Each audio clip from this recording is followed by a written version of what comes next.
Come lo combatte lei questo caldo? Beh, diciamo che mi muovo poco, molto meno del solito. Aria condizionata a casa? No, non ce l'ho, perché ho una casa molto fresca e l'aria condizionata mi fa male ai cervicali. Io in questo momento sto trascorrendo il mese di agosto in collina, quindi sono qui solo rientrata per fare un po' di commissioni. E come l'ha trovato il clima della città? È un po' afosetto, però non, dai, diciamo che è ancora sopportabile. Insomma, le ore centrali, come sempre, bisogna stare attenti. All'aria condizionata lei a casa? Sì, adesso non mi muovo più. Il caldo è come una malattia quest'anno. C'è stato il Covid, adesso c'è il caldo, una certa età lo si soffre molto. Pericoloso, dice. Soffro come una malattia. Per ripararmi però adesso vado dentro dove c'è la climatizzazione. Come si affronta questo caldo?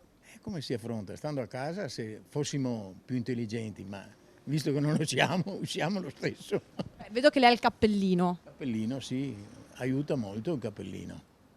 Senza cappellino è un po' più pericoloso. Lei è abbronzatissimo. Sono stato al mare, Al sole quindi. ma c'è l'aria, c'è la brezza marina.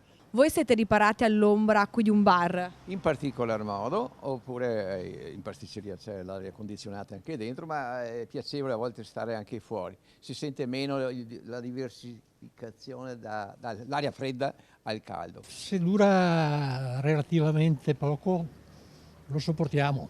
Come ci si protegge da questo caldo? Bevendo ombre. E ombre è l'unica roba che risolve il problema. Il caldo cosa sempre stanno, è la prima volta. Solo che gli altri non che gerimo. Ricordo che si diceva una volta strade bianche, non perché non fossero asfaltate, perché il sole da quanto era forte le bruciava e la terra diventava bianca.